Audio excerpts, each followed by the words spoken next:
কাল শহীদ মিনারে 2 লাখ মানুষের সমাবেশের আশা সংগঠকদের। বিপ্লবের ঘোষণাপত্রে থাকবে বৈষম্যহীন রাষ্ট্রের রূপকল্প। জুলাই বিপ্লবের ঘোষণায় ফাটল ধরতে পারে জাতীয় ঐক্যে শঙ্কা বিএনপির। আবারও নির্বাচনের তাগিদ তারেক জিয়ার।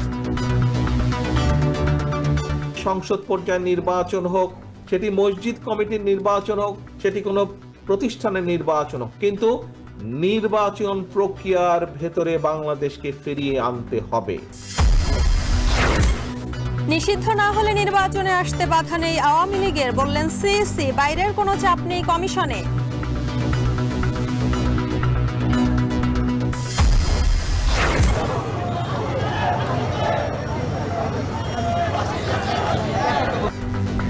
ঢাকা বিশ্ববিদ্যালয়ে ঘৃণাস্তম্ভে জুতা নিক্ষেপ, হাসিনার প্রতীকে ফাঁসি।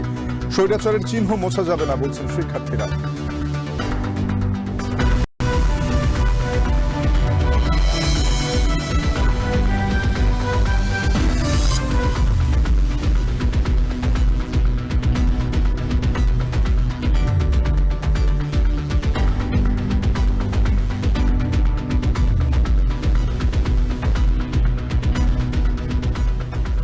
স্বাগত সান্ধ্যবাজারে, আপনাদের সাথে আছি আমরা দুজন, আমি তানজিম শাফিন এবং আমি শম্পা বিশ্বাস।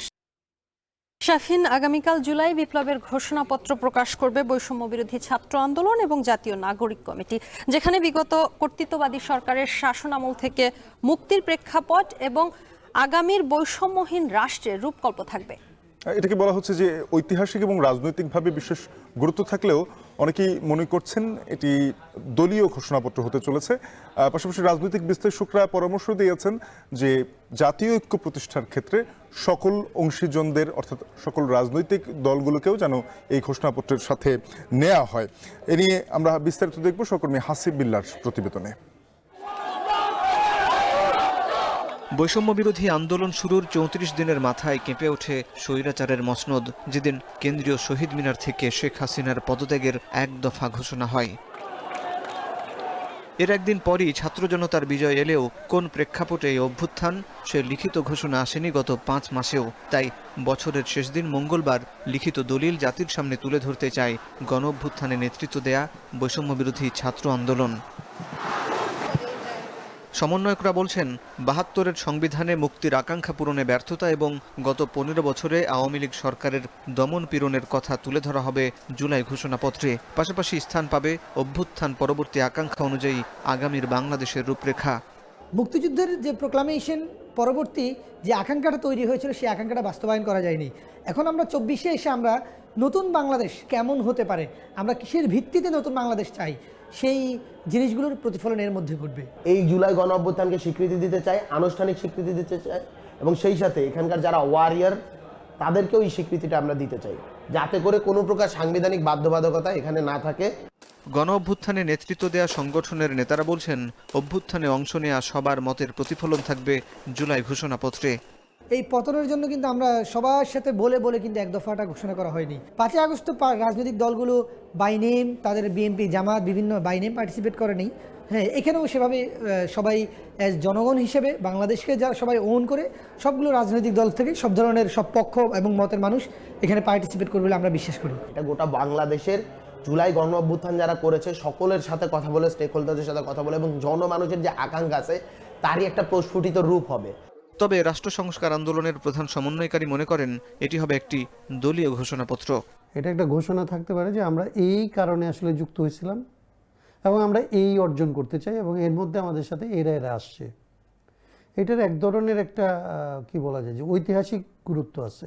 5 তারিখ 8 তারিখ যখন তারা আসলে সরকার গঠন করছে, তখন কিংবা তারা অব্যবহিত পরপর যদি করতো, যখন তাদের সম্পর্কে প্রশ্ন ওঠে নাই, তখন যদি করতো, তাইলে সেটা একটা জাতীয় দলিল হইতে পারতো। আজকে যেটা হবে, এটা তো তাদের একটা দলীয় আসলে ঘোষণাপত্র হবে। গণ অভ্যুত্থানে অংশ নেওয়া সকল পক্ষের সাথে আলাপ আলোচনার মাধ্যমেই জুলাই ঘোষণাপত্রের স্থায়ী ভিত্তি তৈরি হবে বলে মনে করেন এই অধ্যাপক। একটা বিশেষ কন্ডিশনে আপনি 9 দফা দিলেন, তাই না? 9 দফা থেকে আপনি 1 দফায় গেলেন, তো ওইখানে তো আপনার টাইম লিমিট অত্যন্ত লিমিটেড টাইম স্প্যান, তাই না? কারণ এটা হচ্ছে আপনার অন দ্য ফ্লাই আপনাকে করতে হইতেছে। কিন্তু বিপ্লব পরবর্তী যখন আমরা একটা জায়গায় এসে দাঁড়ালাম যেখানে বিপ্লবের যারা পার্ট তাদের সাথে আমার কথা বলার সুযোগ আছে, তাহলে আমি সেই ন্যাশনাল ইউনিটি কেন ভায়োলেট করবো? কেন আমি সেই ন্যাশনাল ইউনিটির কনসেনসাসের বাইরে গিয়ে আমি একটা কিছু করবো? তা আমার বোধ হয় যে এটা একটা প্রপোজাল হিসাবে আসার পরে সবার সাথে আলাপ আলোচনার মধ্য দিয়ে যদি একটা জায়গায় যাই, তাহলে হচ্ছে এটা আপনার একটা পার্মানেন্ট সাস্টেনেবল সলিউশন হবে। 31শে ডিসেম্বর ঘোষণা এলেও জুলাই ঘোষণাপত্র কার্যকর হবে 5 আগস্ট থেকে। হাসিব বিল্লাহ, এখন, ঢাকা। জুলাই ঘোষণাপত্রের অনুষ্ঠান ও সমাবেশে 1.5 থেকে 2 লাখ লোক কেন্দ্রীয় শহীদ মিনারে জড়ো হবে বলে আশাবাদ ব্যক্ত করেছেন বৈষম্য বিরোধী ছাত্র আন্দোলনের মুখ্য সংগঠক হান্নান মাসুদ। সোমবার বিকেলে ডিএমপির হেডকোয়ার্টারে পুলিশের একটি প্রতিনিধি দলের সঙ্গে বৈঠক শেষে তিনি বলেন, শহীদ মিনারের সমাবেশ ও জুলাই ঘোষণাপত্র অনুষ্ঠান নিয়ে ডিএমপি কমিশনারকে অবহিত করা হয়েছে। অতীতকে ভুলে গিয়ে নতুনভাবে গড়ে তোলার যে আনন্দ, সেটার মধ্যে হচ্ছে আমাদের বৈষম্যবিরোধী ছাত্র আন্দোলনের কালকের প্রক্লেমেশনটা এই জাতির জন্য আগামীকালকে বড় আনন্দ বয়ে আনবে, তাদেরকে নতুন স্বপ্ন দেখাবে। কত মানুষ আসবে আমরা সেটা নির্ধারণ করে বলতে পারছি না। মানুষ স্বতঃস্ফূর্তভাবে আসতেছে, কে কোথা থেকে কিভাবে আসবে কালকের মাঠেই দেখা যাবে। আমরা আশা করি এটা হচ্ছে 1.5 থেকে 2.5 লাখ মানুষ হতে পারে। জুলাই শহীদ স্মৃতি ফাউন্ডেশনের উদ্যোগে ঢাকায় দ্বিতীয়বারের মতো আর্থিক সহায়তা দেওয়া হয়েছে ভুক্তভোগী পরিবারগুলোকে। চেক নিতে সে শহীদ পরিবারের অভিযোগ, স্বৈরাচার পালালেও এখনও বিভিন্নভাবে আন্দোলনে অংশগ্রহণকারীদের হুমকি দেওয়া হচ্ছে। বিস্তারিত দেখুন প্রতিবেদনে। আর মাত্র কয়েক ঘন্টা আসবে নতুন বছর। স্বাভাবিকভাবেই মানুষ ভুলতে চায় পুরনো দুঃখ স্মৃতিকে। তবে বছরের একেবারে শেষ প্রান্তে এসেও জুলাই বিপ্লবে যারা হারিয়েছে তাদের আপনজনকে, তারা কি কখনো ভুলতে পারবে 24কে? কয়েকদিন আগেও যে সংসারে ছিল সবকিছু, আজ শুধুই হাহাকার। নিঃস্ব বুকে 2 সন্তান নিয়ে এখন তাই নিত্য সঙ্গী চোখের পানি। জুলাই শহীদ স্মৃতি ফাউন্ডেশনের উদ্যোগে ঢাকায় দ্বিতীয়বারের মতো আর্থিক সহায়তার আয়োজনে সৃষ্টি হয় বেদনা বিধুর পরিবেশ। আগস্টের উত্তাল দিনের প্রামাণ্য চিত্রে কান্নায় ভেঙে পড়েন স্বজনেরা। শহীদ পরিবারের অভিযোগ, স্বৈরাচার পালালেও এখনও সোচ্চার দোসররা। দেখেন কত সুন্দর চেহারা ছিল, তার মানুষটা রাস্তায় ছিটকে পড়ে যায়। আমরা যদি না পারতাম তখন লাশটাও পেতাম না। এই পর্যন্ত বেশিরভাগদের বিচার আমরা পাই নাই, আমরা বিচারের জোর দাবি জানাচ্ছি। অন্তর্বর্তী সরকারের উপদেষ্টারা বলছেন, এখনও শহীদ পরিবারের হুমকি পাওয়া লজ্জাজনক। আর ফাউন্ডেশনের সাধারণ সম্পাদকের দাবি, বিচার নিশ্চিত করতেই হবে। এখনো অনেক পরিবারের সদস্যরা হুমকির মুখে আছেন, তাদের উপর এখনো হুমকি দেওয়া হয়, তারা এখনো স্বাভাবিকভাবে চলাফেরা করতে পারছেন না। এটা কিন্তু একটা শুনে আমার খুবই খারাপ লাগলো। অন্তর্বর্তীকালীন সরকারের সবচেয়ে বড় দায়বদ্ধতা, এই একটা জায়গায় যদি আমরা সফল না হই, দৃশ্যমান বিচার আমরা না দেখতে পাই, বাংলাদেশের ইতিহাসে এই 24-এর অভ্যুত্থানে সবচেয়ে বড় সীমাবদ্ধতা হয়ে থাকবে এটি, এবং এর দায় আমরা কোনোদিন কেউ উপেক্ষা করতে পারবো না। জুলাই গণহত্যাকারীদের বিচারের কাজ চলমান বলে জানান উপদেষ্টা আসিফ নজরুল ও রিজওয়ানা হাসান। দলীয়ভাবে গড়ে তোলা প্রশাসন, পুলিশ, বিচার কাঠামো, এটার মধ্যে আমাদের অগ্রসর হতে হচ্ছে এবং এখানে আমরা স্লথ হচ্ছি, আমাদেরকে অনেক ক্ষেত্রে বাধা বিঘ্ন সম্মুখীন হতে হচ্ছে। আমি তোমাদেরকে নিশ্চিত করতে চাই, আমি আমার স্বরাষ্ট্রমন্ত্রী যে আছেন ওনার মধ্যে কোনো রকম গাফলতি দেখি নাই, কিন্তু ওনার কথা অনুযায়ী পুলিশ কাজ করছে কিনা এটা আমি জানি না। আপনাদের দুঃখ পূরণের একটা বড় উপায় হবে বিচার, আরেকটা বড় উপায় হবে এই দেশটা যদি সত্যিকার অর্থে যে জন্য আপনাদের পরিবারের শহীদেরা প্রাণ দিয়েছেন সেই লক্ষ্যে আমরা নিয়ে যাওয়ার অন্তত যাত্রাটুকু শুরু করতে পারি। এখন পর্যন্ত 700 পরিবারকে আর্থিক সহায়তা দিয়েছে জুলাই শহীদ স্মৃতি ফাউন্ডেশন। মোহাম্মদ নাদিম, গালিব ইবনে রিয়াজ, এখন, ঢাকা। নির্বাচন প্রক্রিয়ার মধ্যে বাংলাদেশকে ফিরিয়ে আনার তাগিদ দিয়েছেন বিএনপির ভারপ্রাপ্ত চেয়ারম্যান তারেক রহমান। বিকেলে নীলফামারীর রামগঞ্জে নিহত বিএনপি নেতার পরিবারের কাছে ঘর হস্তান্তর অনুষ্ঠানে ভার্চুয়ালি যুক্ত হয়ে তিনি কথা বলেন। এদিকে রাজধানীতে এক অনুষ্ঠানে বিএনপি চেয়ারপারসনের উপদেষ্টা ব্যারিস্টার মাহবুব উদ্দিন বলেছেন, জুলাই বিপ্লবের ঘোষণায় ফাটল ধরতে পারে জাতীয় ঐক্যে। আর রুহুল কবির রিজভীর মন্তব্য, সংবিধান বাতিল করলে মুক্তিযুদ্ধকেই অস্বীকার করা হবে। আরো জানাচ্ছেন সিফাত শাহরিয়ার। সোমবার সকাল থেকে নীলফামারীর রামগঞ্জমুখী বিএনপি নেতাকর্মীদের ভিড়। নীলফামারী, পঞ্চগড় ও দিনাজপুর জেলার নেতাকর্মীরা সমবেত হন এক স্থানে। উদ্দেশ্য গণ অভ্যুত্থানে 3 জেলার শহীদ পরিবারকে আর্থিক সহায়তা দেয়া। আমরা বিএনপি পরিবার আয়োজিত এই অনুষ্ঠানে শহীদ পরিবারকে আর্থিক সহায়তার পাশাপাশি র্যাবের ক্রসফায়ারে নিহত বিএনপি নেতা গোলাম রাব্বানীর পরিবারকে নতুন বাড়ি উপহার দেয়া হয়। অনুষ্ঠানে বিএনপি সিনিয়র যুগ্ম মহাসচিব রুহুল কবির রিজভী বলেন, সংবিধান বাতিল নয়, সংশোধন করা যেতে পারে। বাতিল করলে মুক্তিযুদ্ধকেই অস্বীকার করা হবে বলে মন্তব্য করেন তিনি। সংবিধানের মধ্যে আওয়ামী ফ্যাসিবাদ বাকশালের যে বৈশিষ্ট্য সেটা দূরীভূত করতে হবে, কিন্তু সংবিধানের ধারাবাহিকতা থাকবে। যদি 240 বছর মার্কিন যুক্তরাষ্ট্রের সংবিধানের যদি ধারাবাহিকতা থাকে, সেখানে যদি কয়েকবার সংশোধন হয়, আমাদের সংবিধানও সংশোধন হবে, কিন্তু বাতিল করে দিয়ে একেবারে নতুন কিছু করতে হবে। এইটা মূল স্পিরিট, স্বাধীনতা যুদ্ধের স্পিরিট, এটার সাথে এটা সাংঘর্ষিক হয়। বিকেলে বিএনপির ভারপ্রাপ্ত চেয়ারম্যান তারেক রহমান ভার্চুয়ালি যুক্ত হয়ে বলেন, স্বৈরাচার পালিয়ে গেছে, তাই এখন দেশ গড়ার উত্তম সময়। এ সময় নির্বাচন প্রক্রিয়ার মধ্যে বাংলাদেশকে ফিরিয়ে আনার তাগিদ দেন তিনি। বাংলাদেশকে যদি আগামী দিনে নিয়ে যেতে হয়, তাহলে অবশ্যই বাংলাদেশকে গণতান্ত্রিক ব্যবস্থার মধ্যে ফিরিয়ে আনতে হবে।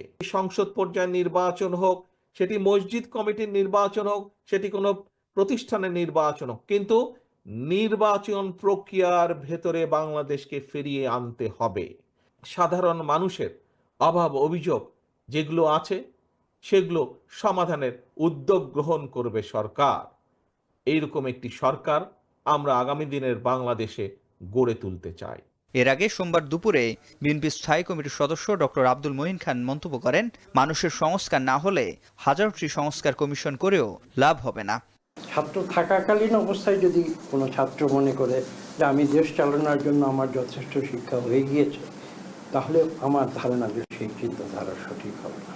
রাজনৈতিক দলগুলো সেই বলটি প্রস্তুত করে দিয়েছিল, ছাত্ররা ছিল স্কোরার, তারা স্কুলটি করে।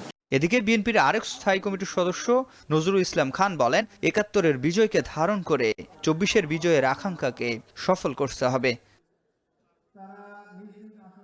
সেই ৭১-এর বিজয়ের স্মৃতিকে ধারণ করে আমাদেরকে আরো সচেতন ভাবে চেষ্টা করতে হবে, যাতে করে এই যে সাম্প্রতিক বিজয়, এই বিজয়ের আকাঙ্ক্ষাও যেন ব্যর্থ না হয়ে যায়, মিথ্যা না হয়ে যায়। আমরা কি সেই বৈষম্য, সেই বঞ্চনা, সেই নিগৃহীত হওয়া এবং সেই অসাম্যের হাত থেকে মুক্তি পেয়েছিলাম? গণতন্ত্র পুনঃপ্রতিষ্ঠা হলেই অতীতের সকল লড়াইয়ের ঋণের দায় পরিশোধ হবে বলে মন্তব্য করেন তিনি। সিফাত শাহরিয়ার, এখন, ঢাকা। ডামি সরকার হওয়ায় আওয়ামী লীগ এক ফুৎকারই উড়ে গেছে বলে মন্তব্য করেছেন জামায়াতের আমির ডাক্তার শফিকুর রহমান। বিকেলে ঠাকুরগাঁওয়ে জামায়াতের কর্মী সম্মেলনে প্রধান অতিথির বক্তব্যে তিনি কথা বলেন। এ সময় আওয়ামী লীগের চ্যাপ্টার ক্লোজ বলেও জানান তিনি। প্রায় ১.৫ যুগ পর প্রকাশ্যে ঠাকুরগাঁওয়ে এই কর্মী সম্মেলনের আয়োজন করে জামায়াত। সম্মেলন ঘিরে স্থানীয় নেতাকর্মীদের মধ্যে উৎসাহ উদ্দীপনার সৃষ্টি হয়। বক্তব্য রাখেন কেন্দ্রীয় সহ জেলা পর্যায়ের নেতারা। এ সময় প্রতিবেশী দেশ হিসেবে ভারতকে সীমা লঙ্ঘন না করার আহ্বান জানানো হয়। একই সঙ্গে ১৯৭২ সাল থেকে জুলাই অভ্যুত্থান পরবর্তী বাংলাদেশে হওয়া অপরাধ তদন্ত করে শ্বেতপত্র প্রকাশের দাবি জানান দলের আমির। যে দলটি জাতিকে বিভিন্ন অংশে ভাগ বিভক্ত করে রেখেছিল, সংখ্যাগুরু সংখ্যালঘু বলে তারা ফায়দা উঠেছে, আর তারাই যদি সংখ্যা লঘু বলে কিছু থাকে, তাদের সর্বনাশ এই দলটি করেছে। ২৪-এর ৫ আগস্ট পর্যন্ত, এমনকি আজকের দিন পর্যন্ত বাংলাদেশে এরকম যতগুলো অঘটন ঘটেছে তার সুষ্ঠু তদন্ত হোক, তার শ্বেতপত্র জাতির সামনে প্রকাশ করা হোক। সেই শতপত্রে আমি ব্যক্তিটি যদি কালো বলে চিহ্নিত হই, দুষ্কৃতিকারী বলে চিহ্নিত হই, আমাকে যেন ক্ষমা করা না হয়। সরকার বা আদালত আওয়ামী লীগকে নিষিদ্ধ না করলে তাদের নির্বাচনে আসতে বাধা নেই বলে জানিয়েছেন সিইসি নাসির উদ্দিন। সকালে চট্টগ্রাম সার্কিট হাউসে ইসি কর্মকর্তাদের সঙ্গে মতবিনিময়ে কথা বলেন তিনি আরো বলেন, বর্তমান নির্বাচন কমিশন সম্পূর্ণ স্বাধীন। আগামী নির্বাচন বিগত নির্বাচনের মতো হবে না জানিয়ে অবাধ ও সুষ্ঠু নির্বাচন আয়োজনের আশ্বাস দেন তিনি। সেই সঙ্গে ভোটের আস্থা ফেরাতে 6 মাস পর নির্বাচন কমিশন ভোটারদের বাড়ি বাড়ি যাবে বলেও জানান সিইসি। আর জানাচ্ছেন হাজিরা শিউলি। রাতের ভোট, দামি ভোট আর ভোটারবিহীন ভোটের উদাহরণ তৈরি করে আওয়ামী লীগ আমলের নির্বাচন কমিশনগুলো। ছাত্র জনতার অভ্যুত্থানে শেখ হাসিনা সরকার পালিয়ে যাবার 1 মাস পর গত 25 সেপ্টেম্বর পদত্যাগ করে কাজী হাবিবুল আওয়ালের নেতৃত্বাধীন সর্বশেষ নির্বাচন কমিশন। 1.5 মাস শূন্য থাকার পর এএম নাসির উদ্দিনের নেতৃত্বে নতুন কমিশন গঠিত হয় 21শে নভেম্বর। নতুন কমিশন দায়িত্ব নেওয়ার পর 4ই ডিসেম্বর নির্বাচন ব্যবস্থা সংস্কার কমিশন মতবিনিময় করে। 90 দিনের মধ্যে অন্তর্বর্তীকালীন সরকারের প্রধান উপদেষ্টার কাছে এই কমিশন সুপারিশ সহ প্রতিবেদন দেওয়ার কথা রয়েছে। এরই মধ্যে হালনাগাদ ভোটার তালিকার খসড়া তৈরি ও সংশোধনের কাজ শুরু করেছে নির্বাচন কমিশন। জানুয়ারিতে খসড়া ভোটার তালিকা ও মার্চে চূড়ান্ত ভোটার তালিকা প্রকাশ করা হবে। চট্টগ্রাম সার্কিট হাউসে এনআইডি সংশোধনে ভোটারদের দুর্ভোগ লাঘব, তালিকা হালনাগাদ ও ত্রয়োদশ নির্বাচন নিয়ে নির্বাচন কমিশনের কর্মকর্তাদের সাথে মতবিনিময় করেন প্রধান নির্বাচন কমিশনার। এ সময় তিনি বলেন, বর্তমান নির্বাচন কমিশন সম্পূর্ণ স্বাধীন। আগামী নির্বাচন বিগত 3টি নির্বাচনের মতো হবে না। ওই 3টা নির্বাচন কেন হয়েছে এটা আপনারাও বুঝেন, আমরাও বুঝি, বলতে চাচ্ছি না, তো ব্যাখ্যা করতে চাচ্ছি না, আপনারা বুঝতে পারছেন। সুতরাং এখন তো সেই পরিস্থিতি নাই, এখন নির্বাচন কমিশন সম্পূর্ণ স্বাধীন। এখানে কোনো ডানে বামে উপরে নিচে কোথাও থেকে কোনো চাপ নেই, যেভাবে আছে সেভাবেই করতে হবে। সরকার বা আদালত আওয়ামী লীগকে নিষিদ্ধ না করলে তাদের নির্বাচনে অংশ নিতে বাধা নেই বলেও মন্তব্য করেন সিইসি। সংখ্যানুপাতিক নির্বাচন প্রসঙ্গে প্রধান নির্বাচন কমিশনার বলেন, সংবিধান সংশোধন না হলে বিদ্যমান আইনেই নির্বাচন হবে। পুরানো যে দলের কথা বলছেন এরা কিন্তু বহু আগে রেজিস্টার্ড, এটা আমাদের এখানে রেজিস্টার্ড। সুতরাং সরকার যদি কোনো দলকে নিষিদ্ধ ঘোষণা না করে তাদের রেজিস্ট্রেশন তারা আমরা বাতিল করতে পারি না। এটা রাজনৈতিক সিদ্ধান্ত অথবা কোর্টের সিদ্ধান্ত, বলেছি বিভিন্ন মিডিয়াতে। ভোটার তালিকায় কোনোভাবেই যেন রোহিঙ্গারা ঢুকতে না পারে সে ব্যাপারে নির্বাচন কমিশন কঠোর অবস্থানে রয়েছে বলেও জানান তিনি। মামলা করেছে এই দলকে। হাজিরা শিউলি, এখন চট্টগ্রাম। দ্রব্যমূল্য নিয়ন্ত্রণে কাজ করছে সরকার। সকালে রাষ্ট্রীয় অতিথি ভবন যমুনা থেকে ভার্চুয়ালি যুক্ত হয়ে বিভাগীয় কমিশনার ও জেলা প্রশাসকদের সঙ্গে মতবিনিময় সভায় কথা বলেন প্রধান উপদেষ্টা ডক্টর মোহাম্মদ ইউনূস। সংখ্যালঘুদের অধিকার নিশ্চিতেও সরকার তৎপর বলে জানান তিনি। এ সময় মাঠ প্রশাসনের কর্মকর্তাদের জুলাই গণঅভ্যুত্থানের চেতনায় কাজ করার নির্দেশনা দেন প্রধান উপদেষ্টা। বিস্তারিত দেখুন প্রতিবেদনে। 5 আগস্টের পর গঠন হয় অন্তর্বর্তী সরকার। পরে কিছুটা ছন্দ হারানো মাঠ প্রশাসন ধীরে ধীরে তাদের নিয়মিত কার্যক্রম ফিরিয়ে আনতে সক্ষম হয়। এমন প্রেক্ষাপটে বিভাগীয় কমিশনারদের সাথে সকালে ভার্চুয়ালি যুক্ত হয় প্রধান উপদেষ্টা। এ সম্মেলনে প্রধান উপদেষ্টা জানান, পুলিশের মনোবল এরই মধ্যে ফিরে আসতে শুরু করেছে। অপরাধী পুলিশ সদস্যদের বিচার হবে বলে এ সময় জানান তিনি। পুলিশের তাদের যে ভূমিকা, তারা মনোবল হারিয়েছে, যেহেতু তাদের উপরে অনেক অভিযোগ যে অভ্যুত্থানের সময় যে ভূমিকা তারা পালন করেছে সেই জন্য মানুষ তাদের উপরে ক্ষুব্ধ। যারা দোষী তাদের অবশ্যই শাস্তি হবে, কিন্তু যারা নির্দোষ তারা যেন নিশ্চিতভাবে তাদের ভূমিকা পালন করতে পারে এবং মানুষ এটা বুঝতে পারে যে দোষী এবং নির্দোষ এই দুই ক্যাটাগরির মধ্যে যেন ডিস্টিংশনটা করতে পারে। দ্রব্যমূল্য নিয়ন্ত্রণে তার সরকার কাজ করছে জানিয়ে প্রধান উপদেষ্টা বলেন, ফসলের বীজের এবার কোনো ঘাটতি হবে না। দ্রব্যমূল্য একটা বড় ইস্যু, এখান থেকে চেষ্টা হচ্ছে কিভাবে এটাকে আয়ত্তে আনা যায়।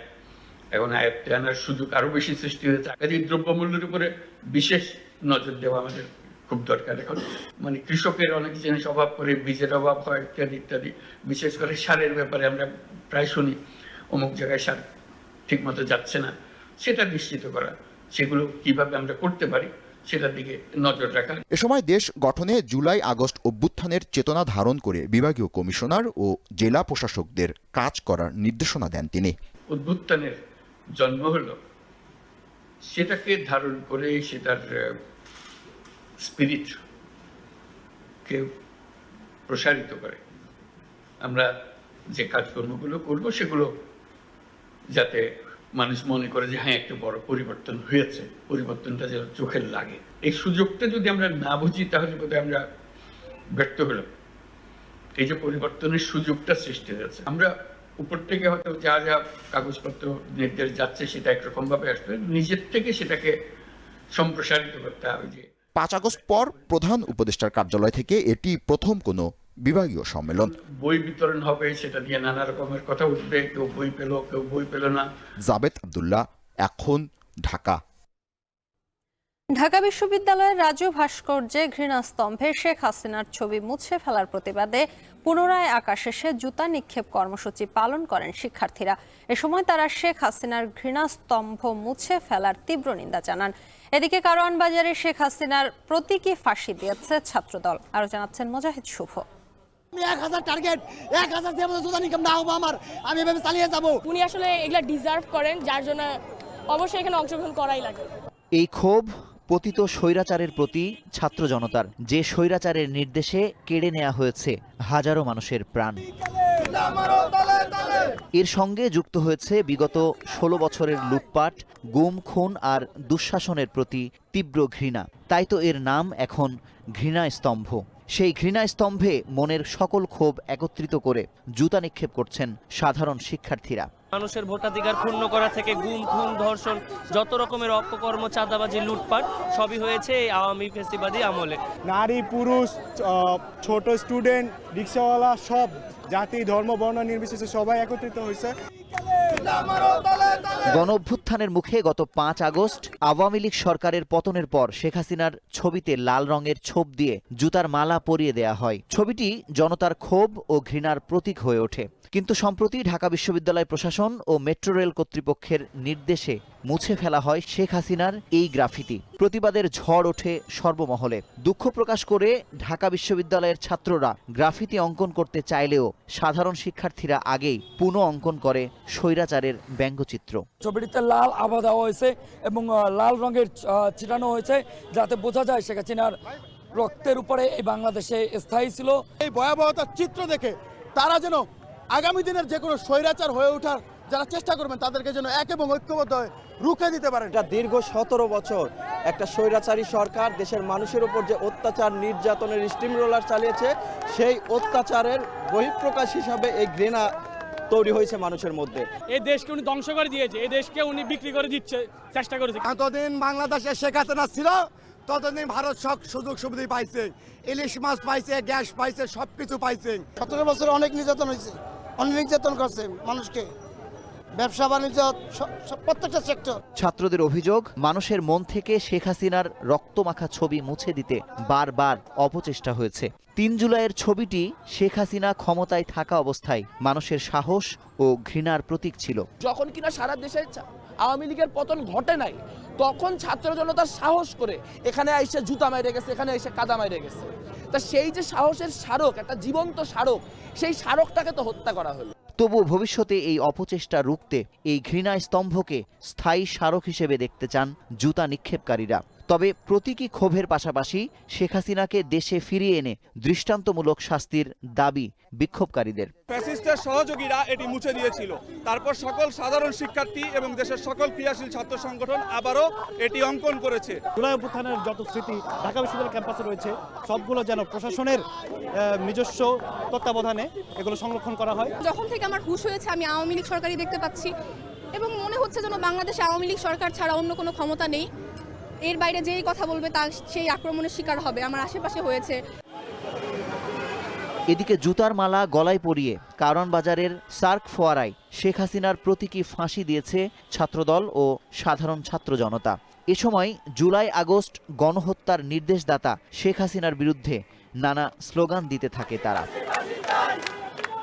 মত প্রকাশের স্বাধীনতা, গুম, খুন, লুটপাটের পথ বন্ধ করে আগামীর ক্ষমতাসীনদের স্বৈরাচার হয়ে উঠবার পথ বন্ধ করতে পারলেই এই ঘৃণাস্তম্ভ নির্মাণ সার্থক হবে বলে মনে করেন জুতা নিক্ষেপকারীরা।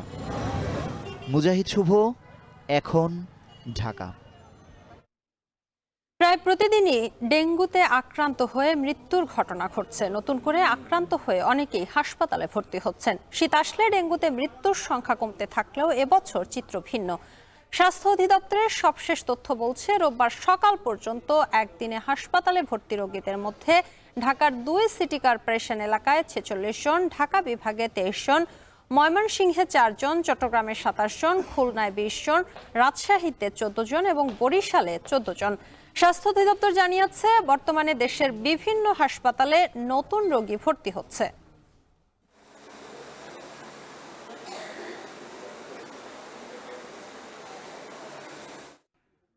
সচিবালয়ে অগ্নিকাণ্ডের প্রাথমিক তদন্ত প্রতিবেদন আগামীকাল জমা দেওয়া হবে। সচিবালয়ে সাংবাদিকদের কথা জানিয়েছেন তদন্ত কমিটির প্রধান ও স্বরাষ্ট্র মন্ত্রণালয়ের সিনিয়র সচিব ডক্টর নাসিমুল গনি। আর সচিবালয়ে আগুনে ক্ষতিগ্রস্ত ভবনটি মেরামতযোগ্য নাকি ভেঙে ফেলতে হবে সেটি পরীক্ষা নিরীক্ষা শেষে জানা যাবে বলে জানিয়েছেন গণপূর্ত অধিদপ্তরের উপসহকারী প্রকৌশলী আব্দুল মান্নান ভূঁইয়া। এদিকে অগ্নিকাণ্ডের 4 দিন পর অনুমতি সাপেক্ষে সচিবালয়ে প্রবেশ করতে পেরেছেন সাংবাদিকরা। বিস্তারিত থাকছে আসিফ ইকবাল খানের প্রতিবেদনে। গত 25শে ডিসেম্বর গভীর রাতে ভয়াবহ অগ্নিকাণ্ডে ব্যাপকভাবে ক্ষতিগ্রস্ত হয় সচিবালয়ের 7 নম্বর ভবন। পুড়ে যায় ভবনটির 6ষ্ঠ থেকে 9ম তলায় থাকা 5টি মন্ত্রণালয়ের কম্পিউটার, আসবাবপত্র সহ গুরুত্বপূর্ণ নথি। এই ঘটনায় পরের দিনই 8 সদস্যের একটি উচ্চ পর্যায়ের তদন্ত কমিটি গঠন করে সরকার। আগুনের কারণ ও উৎস খুঁজে বের করে প্রাথমিক তদন্ত প্রতিবেদন দিতে সোমবার পর্যন্ত সময় বেঁধে দেওয়া হয়, কিন্তু তদন্তের কাজ শেষ করতে না পারায় আরও একদিন বাড়ানো হয়েছে সময়। ক্যাবিনেট থেকে অনুমতি নিয়েছি যাতে আমাদের কিছু টেস্টিং আজকে রাত্রে হবে, তো এগুলো হলে পরে হয়তো কালকে আবার আমরা বসে আমরা কালকে একটা প্রাথমিক একটা ধারণা করতে পারবো, আমরা আশা করছি। তদন্ত কমিটির প্রধান জানান, বুয়েট এবং সেনাবাহিনী সদস্য সহ বিভিন্ন বাহিনীর সদস্যরা আলামত সংগ্রহ করছেন। এখনও পরীক্ষা নিরীক্ষা করা হচ্ছে। যে সকল পরীক্ষা দেশে করা সম্ভব না সেগুলোর জন্য প্রয়োজনে আলামত বিদেশে পাঠানো হতে পারে বলে জানান তিনি। কিছু জিনিস আমাদেরকে ল্যাবরেটরি থেকে টেস্ট করা হচ্ছে, কিছু টেস্ট করা হয়েছে, আবার আজকেও কিছু আলামত নেওয়া হচ্ছে, সেগুলো টেস্ট করা হয়েছে। আমরা পাঠাচ্ছি, তো আগেই সিদ্ধান্ত নিয়েছি আমরা সব পাঠাবো। Will go to the all length, বিদেশে যেখানে এটা সুবিধা আছে সেখানে পাঠাবো। এদিকে সচিবালয়ে গণপূর্ত অধিদপ্তরের এক কর্মকর্তা জানান, 7 নম্বর ভবনটির 4টি ফ্লোরে প্রায় 40 থেকে 45টি করে রুম ক্ষতিগ্রস্ত হয়েছে। ভবনটি মেরামতযোগ্য নাকি ভেঙে ফেলতে হবে সেটা জানা যাবে উচ্চ পর্যায়ের তদন্ত কমিটির প্রতিবেদন হাতে পাওয়ার পর। কর্তৃপক্ষ কর্মকর্তা স্যার আছে, বড় বড় ইঞ্জিনিয়ার, তারা পরিদর্শন করতেছে, এখনো করতেছে, আজকেও করছে, গতকালও করে গেছে। সমস্ত কিছু পরিদর্শনের পরে তারা একটা প্রতিবেদন দিবে। প্রাথমিকভাবে মেরামত করা যাবে মনে হয়। আর পুরোপুরি যখন রিপোর্ট দিবে অ্যাসেসমেন্ট করে যে কি কি ক্ষতিগ্রস্ত এবং কি ধরনের ক্ষতিগ্রস্ত হয়েছে সেইগুলা দেখার পরে রিপোর্ট দিলে হয়তো আমরা ধারণা করতে পারবো যে এতদিনের ভিতরে এটা সম্ভব ঠিক করা। এদিকে আগুনের 4 দিন পর অনুমতি সাপেক্ষে সচিবালয়ে প্রবেশ করতে পেরেছেন সাংবাদিকরা। পরবর্তীতে সাংবাদিকদের জন্য অস্থায়ী পাস ইস্যু করা হবে বলে জানানো হয়েছে। আসিফ ইকবাল খান, এখন, ঢাকা। মিয়ানমারের অস্থির পরিস্থিতিতে দেশটির সরকারি বাহিনী ও আরাকান আর্মি উভয় পক্ষের সাথে যোগাযোগ রক্ষা করা হচ্ছে বলে জানিয়েছেন স্বরাষ্ট্র উপদেষ্টা লেফটেন্যান্ট জেনারেল মোহাম্মদ জাহাঙ্গীর আলম চৌধুরী। দুপুরে টেকনাফের বিভিন্ন সীমান্ত এলাকা, বিভিন্ন বিওপি ও ব্যাটালিয়ন কার্যালয় পরিদর্শনের পর দমদমিয়া জেটিঘাট এলাকায় সাংবাদিকদের কথা বলেন তিনি। এ সময় স্বরাষ্ট্র উপদেষ্টা বলেন, সীমান্তে বিজিবির জনবল বাড়ানোর পাশাপাশি গোয়েন্দা সংস্থার কার্যক্রম বৃদ্ধি করা হয়েছে। অসাধু দালালের সহায়তায় কিছু রোহিঙ্গা বাংলাদেশে অনুপ্রবেশ করেছে উল্লেখ করে স্বরাষ্ট্র উপদেষ্টা বলেন, ইতোমধ্যে 50 থেকে 60 হাজার রোহিঙ্গা বাংলাদেশে চলে এসেছে।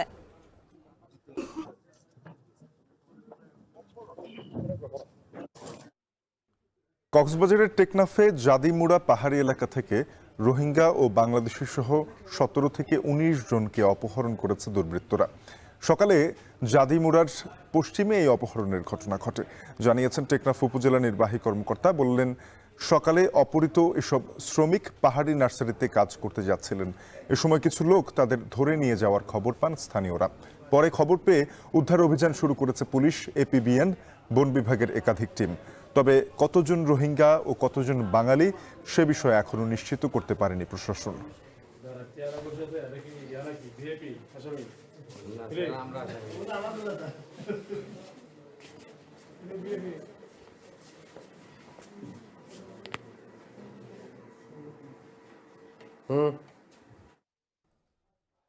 শেখ হাসিনাকে প্রধান আসামি করে 9 জনের বিরুদ্ধে আন্তর্জাতিক অপরাধ ট্রাইব্যুনালে লিখিত অভিযোগপত্র জমা দিয়েছে গুমের শিকার ইউপিডিএফ নেতা মাইকেল চাকমা। সকাল 9টায় ট্রাইব্যুনালের প্রসিকিউটর আব্দুল্লাহ আল নোমানের কাছে লিখিত অভিযোগ দেন তিনি। এ সময় তার সঙ্গে ছিলেন বিশিষ্ট নৃবিজ্ঞানী অধ্যাপক রেহনুমা আহমেদ। এর আগে গত 18 ডিসেম্বর মাইকেল চাকমা মৌখিক অভিযোগ করেন। প্রসিকিউটর আব্দুল্লাহ আল নোমান বলেন, গুমের কিছু প্রমাণও এ সময় জমা দিয়েছেন মাইকেল চাকমা। বছরের প্রথম দিনে শিক্ষার্থীদের হাতে নতুন বই তুলে দিতে আজ থেকে স্কুল পর্যায়ে শুরু হয়েছে প্রাথমিকের বই বিতরণ কার্যক্রম।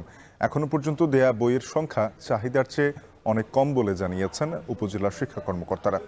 এছাড়াও পাওয়া যায়নি চতুর্থ ও পঞ্চম শ্রেণীর বই। সহকর্মীদের পাঠানো তথ্য ছবি দিয়ে সাবিত সারোয়ারের প্রতিবেদন। মাত্র দুদিন পরই শুরু হচ্ছে নতুন বছর, নতুন শিক্ষাবর্ষ। এর আগেই প্রাথমিক ও মাধ্যমিক স্তরের বিপুল সংখ্যক বই স্কুল পর্যায়ে পৌঁছে দেওয়ার কার্যক্রম শুরু হয়ে গেছে। উপজেলা থেকে প্রান্তিক পর্যায়ের প্রতিষ্ঠান প্রধানদের হাতে তুলে দেয়া হচ্ছে নতুন বই। এরই অংশ হিসেবে সোমবার সকালে ময়মনসিংহ নগরীর নওমহল মডেল সরকারি প্রাথমিক বিদ্যালয়ের গুদাম থেকে বিভিন্ন বিদ্যালয়ের প্রধান শিক্ষকদের হাতে বই তুলে দেয়া হয়। এর মধ্যে রয়েছে প্রথম, দ্বিতীয় ও তৃতীয় শ্রেণীর বই। জেলার 13 উপজেলার 10টিতে 3 শ্রেণীর বই আসলেও ধোবাউড়া, গফরগাঁও ও ভালুকা উপজেলায় এখনও কোনো শ্রেণীর বই পৌঁছেনি, এমনটাই জানিয়েছে উপজেলা প্রাথমিক শিক্ষা অফিস। প্রচ্ছদগুলো আমার বেশ ভালো লেগেছে, বইয়ের কাগজগুলো ভালো। প্রাক প্রাথমিক এবং চতুর্থ এবং পঞ্চম এই 3টি শ্রেণীর বই পাচ্ছি না। গফরগাঁও, ভালুকা এবং ধোবাউড়া এই 3টি উপজেলায় আমার বই এখনো পাইনি। আসার সঙ্গে সঙ্গে আমরা বইগুলো উপজেলায় পৌঁছে দেব এবং শিক্ষার্থীদের হাতে পৌঁছে দেব। একইভাবে নাটোরেও শিক্ষকদের হাতে বই পৌঁছে গেছে। প্রথম পর্যায়ে পাওয়া গেছে প্রথম, দ্বিতীয় ও তৃতীয় শ্রেণীর পাঠ্য বই। তবে এখনো পৌঁছেনি চতুর্থ ও পঞ্চম শ্রেণীর বই। শিক্ষকদের নতুন বই বুঝিয়ে দেয় উপজেলা শিক্ষা অফিস। আজ আমাদের প্রথম শ্রেণী, দ্বিতীয় শ্রেণী এবং তৃতীয় শ্রেণীর বই বিতরণ হচ্ছে। সবগুলো সাবজেক্টই পেয়েছি, আর 4 আর 5 আমাদের পরবর্তীতে জানাবে যে কবে দিবে। এখন আমরা বাচ্চাদেরকে বলে দেব যে আমরা বই পেলে তোমাদের সাথে সাথে দেওয়ার ব্যবস্থা করব। নোয়াখালীতেও নতুন বছরের শুরুতে প্রাথমিক ও মাধ্যমিক স্তরের শিক্ষার্থীদের হাতে বই তুলে দিতে শুরু হয়েছে কার্যক্রম। তবে চাহিদার চেয়ে বইয়ের সংখ্যা অনেকটাই কম বলে জানিয়েছেন শিক্ষা কর্মকর্তারা।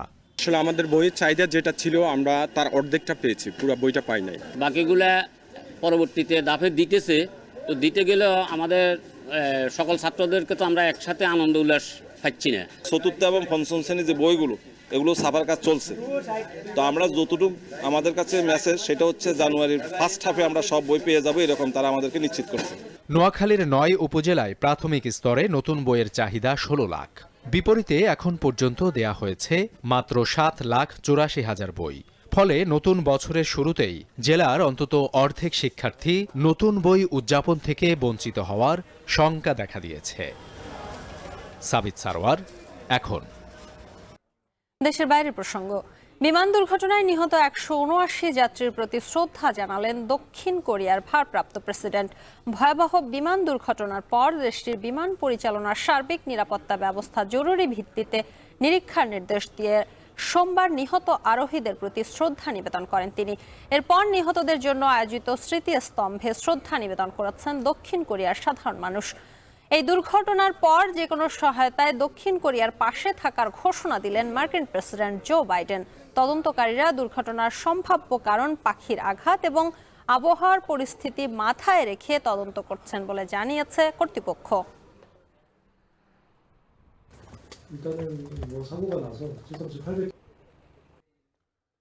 এবারে খেলার খবর। বিপিএল এর 11তম আসর শুরুর আগেই টিকিটের হাহাকার। টিকিট না পেয়ে মিরপুর শেরেবাংলা স্টেডিয়াম গেটে ভাঙচুর করে দর্শনার্থীরা।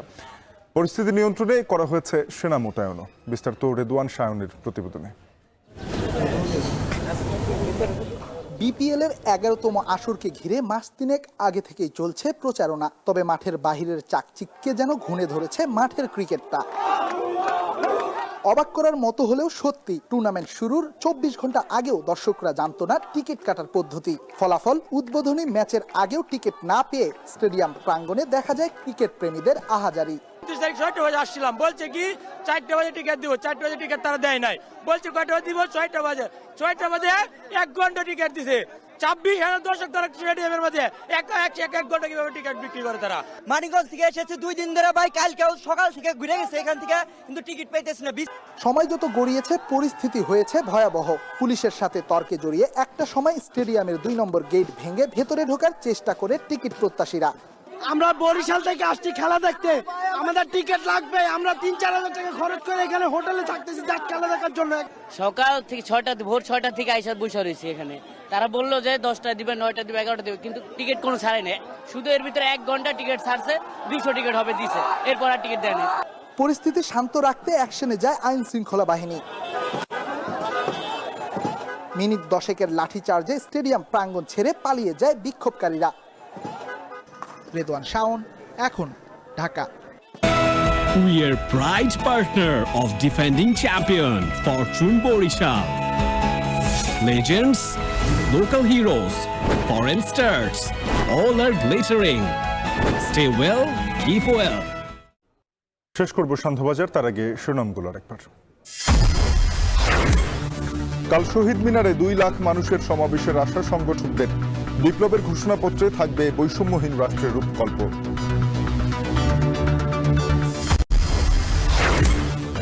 জুলাই বিপ্লবের ঘোষণায় ফাটল ধরতে পারে জাতীয় ঐক্যের শঙ্কা বিএনপির। আবারও নির্বাচনের তাগিদ তারেক রহমানের। সংসদ পর্যায়ে নির্বাচন হোক, সেটি মসজিদ কমিটির নির্বাচন হোক, সেটি কোনো প্রতিষ্ঠানের নির্বাচন হোক, কিন্তু নির্বাচন প্রক্রিয়ার ভেতরে বাংলাদেশকে ফিরিয়ে আনতে হবে।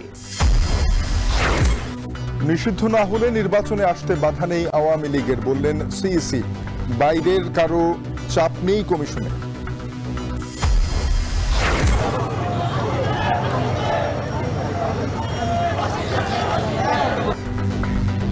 ঢাকা বিশ্ববিদ্যালয়ের ঘৃণা স্তম্ভে জুতা নিক্ষেপ, হাসিনার প্রতীকী ফাঁসি, স্বৈরাচারের চিহ্ন মোছা যাবে না বলছে শিক্ষার্থীরা।